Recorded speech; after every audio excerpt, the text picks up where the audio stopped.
Mr. Chairman, sir, I rise to apprise this august House of certain recent developments pertaining to Bangladesh. As honourable members are aware, India-Bangladesh relations have been exceptionally close for many decades over many governments.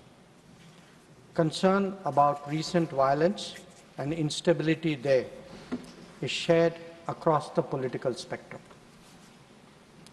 Since the election in January 2024, there has been considerable tension, deep divides, and growing polarization in Bangladesh politics.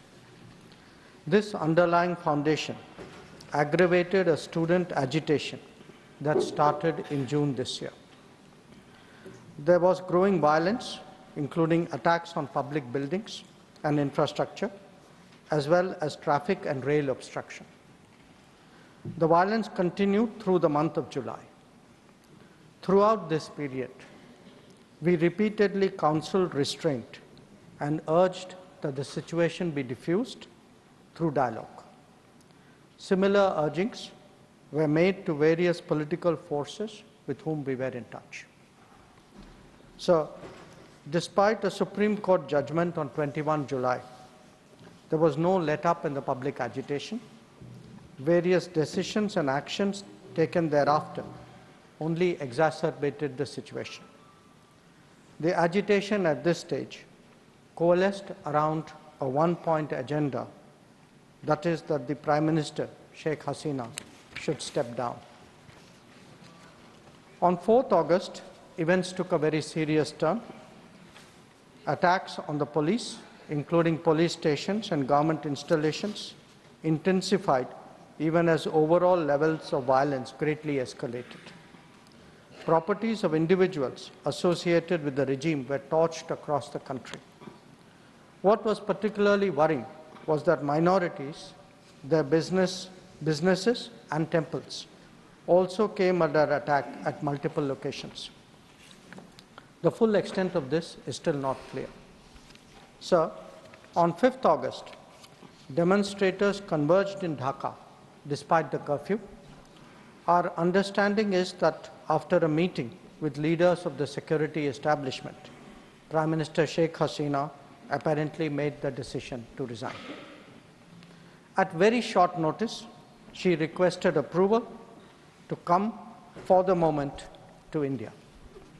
We simultaneously received a request for flight clearance from Bangladesh authorities. She arrived yesterday evening in Delhi.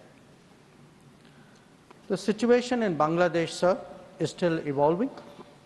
The Army Chief, General Waqar-uz-Zaman, addressed the nation on 5th August. He spoke about assuming responsibility and constituting an interim government. We are in close and continuous touch with the Indian community in Bangladesh through our diplomatic missions. There are an estimated 19,000 Indian nationals there, of which about 9,000 are students. The bulk of the students, however, have already returned to India in the month of July on the advice of the High Commission. In terms of our diplomatic presence, in addition to the High Commission in Dhaka, we have Assistant High Commissions in Chittagong, Rajshahi, Khulna and Sylhet. It is our expectation that the host government will provide the required security protection for these establishments. We look forward to their normal functioning once the situation stabilizes. Chairman, sir, we are also monitoring the situation with regard to the status of minorities. There are reports of initiatives by various groups and organizations to ensure their protection and well-being. We welcome that, but will naturally remain deeply concerned till law and order is visibly restored. Our border guarding forces have also been instructed to be exceptionally alert in view of this complex situation. In the last 24 hours, we have also been in regular touch with the authorities in Dhaka. This is the situation as of now.